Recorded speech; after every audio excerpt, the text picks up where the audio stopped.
Hello guys, কেমন আছো সবাই? আই হোপ সবাই খুব ভালো আছে। তো আজকে চলে এসেছি আরো একটা কিউএনএ ভিডিও নিয়ে। তোমরা কিন্তু আমার যে আইপিএল এর ভিডিওগুলো রয়েছে সেখানে কিন্তু অনেকে অনেক রকম কোশ্চেন করছো যে এমআই এর যে ম্যাচটা রয়েছে সেই ম্যাচের টিকিট কবে থেকে ছাড়বে, কি আপডেট রয়েছে, অফলাইন টিকিট কবে থেকে পাওয়া যাবে, এছাড়া সেম ডেতে গেলে তোমরা বক্স অফিস থেকে টিকিট পাবে কিনা, এরপরে যে পাঞ্জাবের ম্যাচ রয়েছে, দিল্লির ম্যাচ রয়েছে।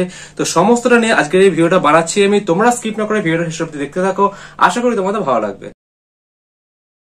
তো দেখো, আমি কিন্তু চলে এসেছি আমার মোবাইলে হোম স্ক্রিনে। এখানে কিন্তু বেশ কিছু রিপিটেড কমেন্ট তোমাদের আমি পিক করেছি, সেগুলির আজকে আনসার দেওয়ার চেষ্টা করব। তোমরা কিন্তু স্ক্রিনের পাশাপাশি কিন্তু এই কমেন্টগুলো দেখতে পাবে।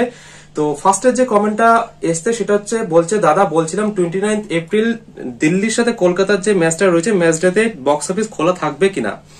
তো তোমাদের বলে রাখি, যে কোনো ম্যাচ আইপিএল এ যে কটা ম্যাচ হচ্ছে ইডেনে, ঠিক আছে, সে কটা ম্যাচে কিন্তু আমি নিজেকে জিজ্ঞেস করে এসেছিলাম বক্স অফিস কিন্তু খোলা থাকবে। যেমন আরসিবির কদিন আগে ম্যাচ ছিল, বক্স অফিস কিন্তু খোলা ছিল। তো সেরকমই দিল্লির বলো, পাঞ্জাবের বলো, এমআই এর বলো, যা যা ম্যাচ রয়েছে সেম ডেতে তোমরা টিকিট কালেক্ট করতে পারবে বক্স অফিস থেকে, যারা যারা অনলাইন টিকিট এখান থেকে কেটে রেখেছো। আচ্ছা, নেক্সট যে কমেন্ট করেছে সেটা হচ্ছে কি শুভদীপ প্রধান বলে একজন করেছে, দাদা ম্যাচ ডেতে কি অনলাইন টিকিট কালেকশন করা যায়। সেম কমেন্টে সেম কোশ্চেনই কিন্তু করেছে যে আমি কেকেআর ভার্সেস পাঞ্জাবে টিকিট কেটেছি, কিন্তু জিমেলে দেখাচ্ছে 22 থেকে 25 তারিখের মধ্যে কালেক্ট করতে হবে, ম্যাচ ডেট 26 তারিখ, প্লিজ রিপ্লাই দিও কি করব। ওকে, সো সেম জিনিসই তোমাকে আমি বলবো যে শুভদীপ, তুমি কিন্তু চিন্তা করো না, তুমি কিন্তু ম্যাচ ডেতে এসে টিকিট কালেক্ট করতে পারবে বক্স অফিস থেকে। তবে এটাই তোমাদের বলবো যে তোমরা যদি ম্যাচ ডেতে গিয়ে টিকিট কালেক্ট করো, সকাল 11টা থেকে কিন্তু বক্স অফিস খোলে, 11টা থেকে 1টা থেকে 2টোর মধ্যে কিন্তু টিকিটটা কালেক্ট করার চেষ্টা করো, কারণ সেদিন কিন্তু অনেক ভিড় থাকে। তো যদি পারো তোমরা আগের দিন টিকিট কালেক্ট করানো, যদি না পারো একান্তই, তাহলে কিন্তু একমাত্র সেম ডেতে তোমরা টিকিট কালেক্ট করো বা টিকিট কিন্তু পাবে। আচ্ছা, নেক্সট কমেন্টে চলে আসছি। নেক্সট কমেন্ট করছে সোহম দত্ত বলে একজন, দাদা প্লিজ কেকেআর ভার্সেস এমআই ম্যাচের যে অফলাইন টিকিট অ্যাভেলেবেল হলে ভিডিও দিও, অনলাইন সব সোল্ড আউট দেখাচ্ছে। আচ্ছা, তো তোমাকে এই কথাটা বলে রাখি, এমআই এর ম্যাচের ব্যাপারে কিন্তু প্রচুর কমেন্ট আসছে, প্রচুর লোক জিজ্ঞেস করছে মুম্বাই ইন্ডিয়ান্সের যে ম্যাচটা রয়েছে 11 তারিখ কলকাতার সাথে, সেই নিয়ে কিন্তু প্রচুর আমার কাছে ইনস্টাগ্রামে মেসেজ আসছে। তো তোমাদের আমি বলে রাখি, এই মুম্বাই ইন্ডিয়ান্সের যে খেলাটা রয়েছে সেই খেলার যে টিকিট দুবার কিন্তু অলরেডি বেরিয়ে গেছে অনলাইনে, এখন সোল্ড আউট দেখাচ্ছে এই মুহূর্তে বুকমাই শোতে। তো তোমরা কিন্তু চিন্তার কোনো কারণ নেই, অনলাইনে কিন্তু আরো 1-2বার আসবে। তোমরা কিন্তু বুকমাই শো অ্যাপটা বারবার চেক করতে থাকো। আর বুকমাই শো অ্যাপে যে সময়টা মোটামুটি সময় আসে সেটা কিন্তু সকাল 9টার দিকে আসে একবার, কি সন্ধ্যাবেলার দিকে আসে 6টার দিকে, 8টার দিকে, মানে কোন রকম কোনো শিডিউল নেই, কোন রকম কোনো কনফার্মেশন নেই, বা বক্স অফিস থেকে কনফার্মেশন দেয় না যে কোন সময় আসবে। তোমাদের কিন্তু বারবার করে গিয়ে চেক করতে হবে অনলাইনে কখন টিকিট আসছে। এছাড়া যদি বলো অফলাইন টিকিটের কথা, সেটা কিন্তু আমি কালকে গিয়ে একবার পুরোপুরি আপডেট নেবো, কনফার্মেশন নেবো। তবে আমার এক্সপিরিয়েন্স অনুযায়ী আরসিবি ম্যাচটা যেরকম হলো, বা এর আগের বছর যেরকম আইপিএল এর আমি দেখেছি যে অফলাইন টিকিট যখন ছাড়ে মোটামুটি 3 থেকে 4 দিন আগে কিন্তু ওনারা কনফার্ম করে দেয়। সেটা কিন্তু আমি আমার এই চ্যানেলে আপলোড করবো বক্স অফিস থেকে কনফার্মেশন নিয়ে, কোন ডেটে তোমাদের আর কি যে অফলাইন টিকিট দেওয়া হবে, কিন্তু অফলাইন টিকিট দেওয়া হবে, এটা কিন্তু শিওর। আচ্ছা, নেক্সট কমেন্টে চলে এসে নেক্সট কমেন্ট করছে হচ্ছে, দাদা প্লিজ তোমার সাথে কথা বলতে চাই, তোমার নাম্বারটা দিতে পারবে। আচ্ছা, এই ব্যাপারটা নিয়ে তোমাদের একটু বলে রাখি, এরকম কমেন্ট কিন্তু আমার কাছে প্রচুর আসছে, মেসেজ আসে ইনস্টাগ্রামে, ফেসবুকে, যে তোমার নাম্বারটা দাও দাদা, কথা বলবো। তো এই ব্যাপারে তোমাদের একটু বলে রাখি যে আমি কিন্তু ইনস্টাগ্রামে অল টাইম অ্যাভেলেবেল থাকি। আমি তোমাদের ইনস্টাগ্রাম আইডি অলরেডি দিয়ে দিয়েছি। তোমরা যদি ইনস্টাগ্রামে না পড়ো, ইনস্টাগ্রাম আইডি না থেকে থাকে, ফেসবুক আইডি আছে আমার, ফেসবুকে পেজ আছে, তোমরা কিন্তু সেখানে মেসেজ করো। আমি কিন্তু সবাইকে, ইচ অ্যান্ড এভরি ওয়ানকে আমি রিপ্লাই দিই। একটু সময় লাগে, বাট আমি কিন্তু রিপ্লাই দিই। কেউ কিন্তু বলতে পারবে না যে তাকে আমি রিপ্লাই দিইনি, ঠিক আছে, একটু সময় লাগে, বাট আমি রিপ্লাই দিই। ইভেন আমি কয়েকজনের সাথে কলেও কথা বলেছি, ঠিক আছে। তো তোমাদের কোনো চিন্তার কোনো ব্যাপার নেই, তোমরা আমাকে ইনস্টাগ্রামে ফলো করো বা ইনস্টাগ্রামে মেসেজ করো, আমি তোমাদের কিন্তু as early as possible reply দেওয়ার চেষ্টা করবো। আচ্ছা, নেক্সট কমেন্ট করছে হচ্ছে দয়াময় রয় বলে একজন, বলছে হোম ডেলিভারিতে কি টিকিট চলে আসে। হ্যাঁ, অবভিয়াসলি হোম ডেলিভারিতে তুমি যদি সিলেক্ট করো, তোমার এরিয়া যদি হোম ডেলিভারি মানে এরিয়ার মধ্যে থাকে, বুকমাই শো অ্যাপের মধ্যে তোমরা চেক করবে যখন টিকিট কাটার সময়, যে তোমার যে পিনকোডটা রয়েছে সেই পিনকোডটা যদি ডেলিভারি এরিয়ার মধ্যে হয়, তোমাকে কিন্তু দেখিয়ে দেবে যে ডেলিভারি হবে, আদারওয়াইজ দেখাবে যে তোমাকে পিক আপ করতে হবে।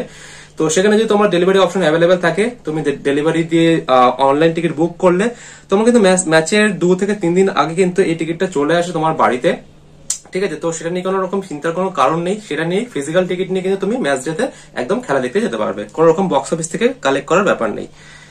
अच्छा, नेक्स्ट कमेंट করছে গুলশান বলে একজন, বলছে टिकट्स बुक करने के बाद कितने दिन बाद बाहर जा सकते काउंटर पे। আচ্ছা, আমি সেম জিনিসটা যেটা তোমাদের একটু আগে বললাম, যারা যারা অনলাইন টিকিট বুক করেছো তারা কিন্তু সেম ডেতে কিন্তু বক্স অফিস থেকে টিকিট কালেক্ট করতে পারবে।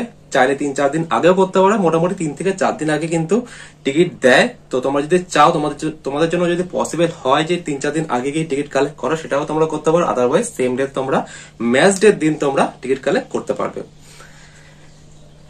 আচ্ছা, নেক্সট কমেন্ট করছে হচ্ছে সপ্তর্ষি বণিক বলে একজন, KKR versus Mumbai ticket offline কবে থেকে দেবে? সেম জিনিস আমি তোমাদের একটু আগে বলেছি, যেদিনকে কেকেআর ভার্সেস মুম্বাই ইন্ডিয়ান্সের যে অফলাইন টিকিট দেবে সেদিনকে কিন্তু আমি তার আগে কিন্তু আমি আপডেট করে দেবো যে এই দিনকে অফলাইন টিকিট দিচ্ছে, বা কমিউনিটিতে আমি দিয়ে দেবো। তোমরা কিন্তু আমার কমিউনিটি চাইলে চেক করে নিতে পারো, ঠিক আছে? যেরকম আরসিবি ম্যাচের সময় দিয়েছি, তো আমি তোমাদের জানাতে থাকবো। কালকে আমি আরো একবার যাবো মোহামেডান স্পোর্টিং ক্লাবে, যে কোন রকম কনফার্মেশন আছে কিনা 11 তারিখ ম্যাচের জন্য, মুম্বাই ইন্ডিয়ান্সের ম্যাচের জন্য কবে থেকে অফলাইন টিকিট ছাড়বে। তবে ওনারা কিন্তু দেয় না, তাও আমি কি জিজ্ঞেস করবো, তোমাদের আমি আপডেট দিতে থাকবো। তোমরা জাস্ট চ্যানেলটাকে ফলো এন্ড সাবস্ক্রাইব করে রাখো, ইনস্টাগ্রাম আমাকে ফলো করে রাখো। তো এই ছিল বেশ কিছু রিপিটিভ কমেন্ট, খুব বেশি কমেন্ট কিন্তু আমি পিক করিনি। মোটামুটি এই কোশ্চেন গুলো কিন্তু আমার কাছে বারবার করে এসছে। তো সব থেকে বেশি ইম্পর্টেন্ট যে কোশ্চেনটা, মুম্বাই ইন্ডিয়ান্সের ম্যাচ যেটা রয়েছে 11 তারিখে, তোমাদের আমি আবারও বলছি, তোমাদের আমি আপডেট দেবো। তবে তোমরা যারা যারা এই মুহূর্তে টিকিট চাইছো, আমার কাছে অনেকে ইনস্টাগ্রামে মেসেজ করছো আমার কাছে কোন রকম টিকিট আছে কিনা। না, আমার কাছে কিন্তু কোন রকম টিকিট নেই, আমি কিন্তু কাটিনি। তোমরা যদি টিকিট চাও তোমরা কিন্তু আমাকে মেসেজ করতে পারো। আমার কাছে একমাত্র সেলাররা কন্ট্যাক্ট করে, মানে যারা যারা আমার সাবস্ক্রাইবার আর কি কন্ট্যাক্ট করে, যে দাদা আমার কাছে এই কটা টিকিট রয়েছে, তুমি সেল করে দাও বা তুমি আমাদের কন্ট্যাক্ট করে দাও, আমি কিন্তু সেটাই একমাত্র করতে পারি। তোমরা আমাকে কন্ট্যাক্ট করতে পারো। তবে এই মুহূর্তে আমার কাছে কোন রকম সেলার আমাকে কন্ট্যাক্ট করেনি তাদের কাছে যে টিকিট আছে বলে। তবে তোমরা আমাকে মেসেজ করতে পারো। যেমন আরসিবি ম্যাচের আগে প্রচুর সেলার আমাকে কন্ট্যাক্ট করেছিল, আমি তাদের কিন্তু ইনস্টাগ্রাম আইডি কমিউনিটিতে দিয়ে দিয়েছিলাম, আমি নিজে তাদের সাথে কথা বলে নিয়েছিলাম। তো সেইভাবে তোমরা কিন্তু চাইলে আমাকে কন্ট্যাক্ট করতে পারো ইনস্টাগ্রামে। যদি আমার কাছে টিকিট অ্যাভেলেবেল থাকে কারোর থ্রুতে, সেটা কিন্তু আমি তোমাদের জানিয়ে দেবো। আর যারা যারা বলছো যে ম্যাচ ডেতে টিকিট পাবে কিনা, তোমাদের কাছে মেসেজ এসছে যে ম্যাচের একদিন আগে টিকিট কালেক্ট করতে, ম্যাচ ডেতে তোমার বক্স অফিস বন্ধ থাকবে। আমি বলবো না যে জিনিসটা ভুল, ওনারা কিন্তু তোমাদের জাস্ট ভালোর জন্য, তোমাদের সিকিউরিটির জন্য তোমাদেরকে একদিন আগে থেকে কনফার্মেশন নিচ্ছে। কনফার্মেশন তোমাদের কাছে যে মেসেজ যাচ্ছে কালেক্ট করার জন্য, তোমরা চাইলে করতে পারো ফর সিকিউরিটি পারপাস। বাট আমার নিজের কাছে খবর আছে, আমি নিজে জিজ্ঞেস করে এসেছি। তোমরা চাইলে আমার আগে ভিডিওগুলো চাইলে দেখতে পারো। আমি পারলে এই ভিডিওর মধ্যে কিন্তু সেই ভিডিও ক্লিপটা দিয়ে দেবো যে ম্যাচ ডেতে টিকিট কাউন্টার খোলা থাকে অ্যাটলিস্ট এই 2024 পরের বারে কি হবে আমি জানি না। তবে এই 2024 আইপিএল এ প্রতিটা ম্যাচ ডেতে ইডেন গার্ডেন্স এর যে বক্স অফিস রয়েছে, ম্যাচ ডেতে টিকিট খোলা থাকবে অ্যাটলিস্ট দুপুর 1টা-2টো অবধি কিন্তু খোলা থাকবেই। এটা নিয়ে কোন রকম কোনো চাপের ব্যাপার নেই, কোন রকম চিন্তার কারণ নেই। ম্যাচ ডেতে টিকিট কেটে তোমার টিকিট কাউন্টার থেকে নিয়ে তারপর কিন্তু তোমরা খেলা দেখতে যেতে পারবে। যারা যারা দূর থেকে আসছো ভাবছো আগের দিন আসতে পারবে কিনা, সেম ডেতে আসবে, কোথায় থাকবে অসুবিধা হয়ে যাবে, সেম ডেতে এসে তোমরা টিকিট কালেক্ট করতে পারো। আর যারা যারা এসে এখানে থাকতে চাও তোমাদের জন্য কিন্তু অলরেডি একটা হোটেলের ভিডিও বানিয়ে রেখেছি আমি, তোমরা চাইলে সেই ভিডিওটাকে দেখতে পারো। আমি আই বাটন আর ডিসক্রিপশনে লিংক দিয়ে দেবো হোটেলের ভিডিওর। হাওড়া বলো, স্প্ল্যানেড বলো, এছাড়া শিয়ালদা বলো, প্রতিটা জায়গায় কিন্তু আমার হোটেলের ভিডিও কভার করা আছে। আর কি করে তোমরা বাড়ি যাবে, তোমাদের একটা ব্যাপার সব থেকে ইম্পর্টেন্ট বলে রাখি, এই যে ইডেন গার্ডেন্স এর ম্যাচগুলো হচ্ছে রাত্রিবেলা কিন্তু আমার যখন ম্যাচগুলো রয়েছে 7:30 থেকে, সেই ম্যাচ শেষ হতে হতে কিন্তু 11টা বেজে যায়, 11:30 বেজে যায়। তো 11টা 11:30 পর থেকে কিন্তু একটা মেট্রো চলে, মানে দুটো মেট্রো চলে অ্যাকচুয়ালি। একটা হচ্ছে কবি সুভাষের দিকে, যেটা হচ্ছে তোমার গড়িয়া অব্দি যায়, নিউ গড়িয়া অব্দি। একটা চলে হচ্ছে দমদমের দিকে, দক্ষিণেশ্বর অব্দি যায়। তো এই দুটো মেট্রো কিন্তু তোমরা অ্যাভেলেবেল পেয়ে যাবে। তো যারা যারা ভাবছো যে ম্যাচ শেষ হওয়ার পর কি করে বাড়ি যাবে, নিজের গাড়ি নিয়ে বাস পাবে কিনা, তোমরা কিন্তু মেট্রোতে করে বাড়ি যেতে পারো, কোন রকম কোনো অসুবিধার কারণ নেই। তো এই ছিল মোটামুটি আর কি ইনফরমেশন। আর তাছাড়া ইডেন গার্ডেন্স এর পুরো রুলস এন্ড রেগুলেশন ব্যাপারে অলরেডি একটা ভিডিও বানিয়ে রেখেছি, তোমরা চাইলে সেই ভিডিওটা দেখতে পারো। পুরো ডিটেলে আমি পুরোপুরি ব্যাপারটা জানি। আমি আই বাটন আর ডেসক্রিপশনে কিন্তু এই ভিডিওটার লিঙ্কও দিয়ে দেবো, তোমরা চাইলে সেই ভিডিওটা চেক আউট করতে পারো।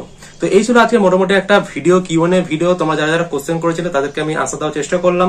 তোমার যদি আরো কোন রকম কোশ্চেন থাকে, আরো কোন রকম কোয়েরি থাকে, আমাকে ইনস্টাগ্রামে জানাও বা কমেন্ট বক্সে জানাও। আমি চেষ্টা করবো পরবর্তীতে অ্যাজ আর্লি অ্যাজ পসিবল তোমাদের কোয়েরি গুলো রিজলভ করার জন্য।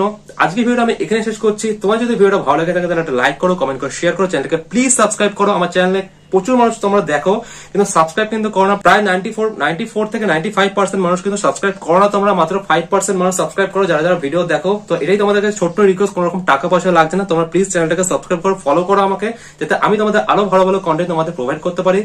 আজকের মতন এখানে শেষ করছি। দেখা হচ্ছে তোমার সাথে পরবর্তী কোনো ভিডিওতে, পরবর্তী কোনো আপডেট নিয়ে বা ঘোরা ভিডিও নিয়ে। ততক্ষণের জন্য টাটা।